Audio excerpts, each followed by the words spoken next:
डायन सहेलियां। रिया, प्रिया और स्नेहा तीनों बचपन की पक्की सहेलियां हैं। पढ़ाई पूरी करने के बाद वो तीनों एक साथ एक ही कंपनी में जॉब ज्वाइन करती हैं और जोधपुर के लिए निकलती है। शहर में नए होने के कारण उन्हें घर मिलने में मुश्किल हो जाती है। यार, कितने दिनों तक होटल में रहकर दुगना पैसा देंगे? अब कहीं भी घर मिले ना तो चुपचाप से ले लेना, ज्यादा ड्रामा मत करना तुम दोनों। ऐसे भी हम लोगों को यहाँ कोई नहीं जानता है। अरे वो तो ठीक है, लेकिन मिले तब ना यार। हम लोगों को कौन सा मजा आ रहा है इस तरह होटल में पैसे वेस्ट करने में। तभी स्नेहा को कॉल आता है। एक घर रेंट पर है, आप लोग देखना चाहते हैं तो अभी आ सकते हैं। हाँ, हम तुरंत आ रहे हैं।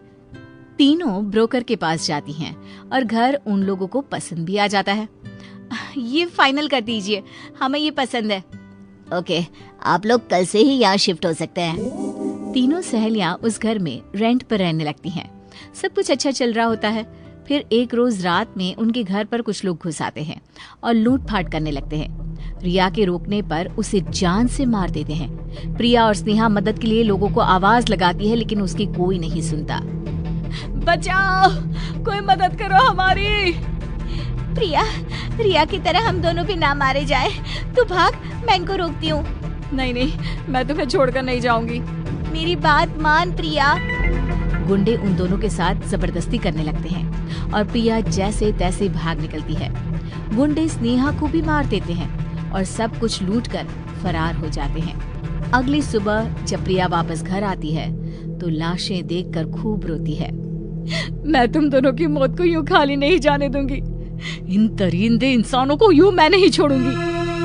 प्रिया काले जादू की विद्या का सहारा लेती है और उन दोनों की लाशों को उसी घर के एक कमरे में बंद कर देती है और अपने काले जादू से उन दोनों की आत्मा को जागृत कर उन्हें डायन बना देती है और खुद भी डायन बन जाती है। वहाँ के आसपास के लोगों को लगता है कि तीनों मारी गई है। उनकी मौत के बाद से ही वो घर यूं ही पड़ा रहता है। कोई भी आदमी उस घर को ना रेंट पर लेता, ना वहाँ कोई भटकता।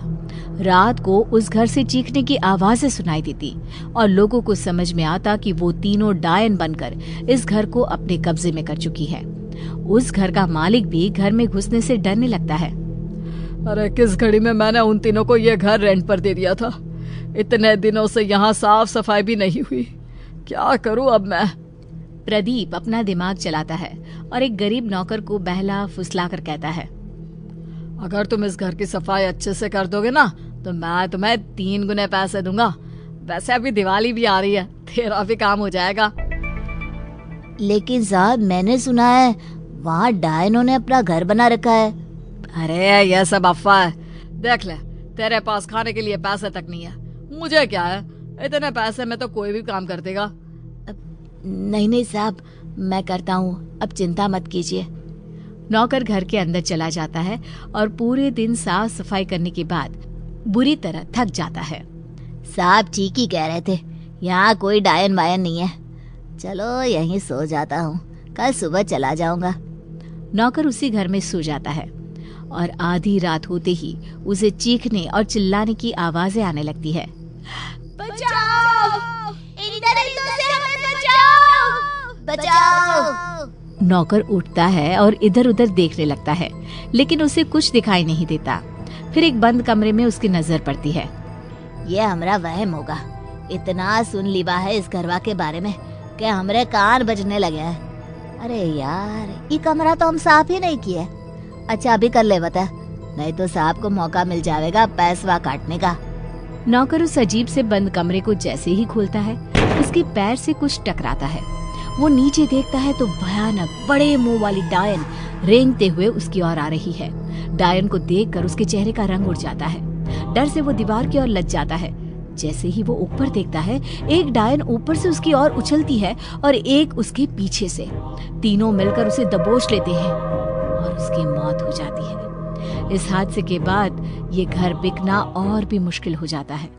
फिर एक रोज मोहन एक सस्ते और अच्छे घर की तलाश में रहता है और प्रदीप उसे ये घर पानी के भाव ऑफर करता है। क्या हुआ यार, इतना सस्ता और अच्छा घर यहाँ तो मिल पाना मुश्किल है। अरे यार, यहाँ डायनों का कब्जा है। मैंने कुछ लोगों को बातें करते सुना है। अगर कुछ हुआ तो हम क्या करेंगे? अरे यार, ये सब घर ना बिकने देने के बहाने हैं। तुम ले रहे हो या फिर मैं ले लूं? मोहन घर खरीद लेता है और अपने पूरे परिवार के साथ घर में रहने लगता है। कुछ दिन बीत जाते हैं, सब कुछ ठीक चल रहा होता है। मैं बेकार में ही टेंशन ले रहा था, सब कुछ तो सही है। उसी रात मोहन का भतीजा खेलते खेलते उस बंद कमरे को खोल देता है। उस कमरे में बहुत अंधेरा होने के कारण वो रोने लगता है और जैसे ही उसकी माँ उसकी आवाज सुनकर उस कमरे में जाती है, कमरा खुद ब खुद बंद हो जाता है और तीनों डायन जोर जोर से हंसने लगती है और उन दोनों को मार देती है। डायनों की आवाजें घर में गूंजने लगती है। शकुंतला आवाजें सुनकर इधर उधर घूमने लगती है और उस कमरे को खोल देती है। अपने पोते और बहू की लाश को देखकर शकुंतला की चीख निकल जाती है। तीनों डायन घर में घूमने लगती है। बेटा पहले ही मर गया है, अब उसकी आखिरी निशानी भी चली गई। अरे डायनो, मुझे मार देती, मेरे पोते और बहू को तो छोड़ देती। एक एक कर सब मरेंगे, तेरा नंबर भी जल्दी आएगा। क्या हुआ माँ, ये सब कैसे हो गया?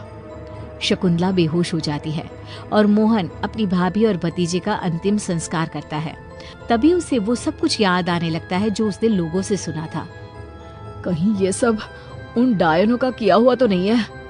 मोहन रोता हुआ वापस घर लौटता है और देखता है कि तीनों डायनें उसकी माँ को घेरे हवा में घूम रही है और उसके पिता की लाश जमीन पर पड़ी है।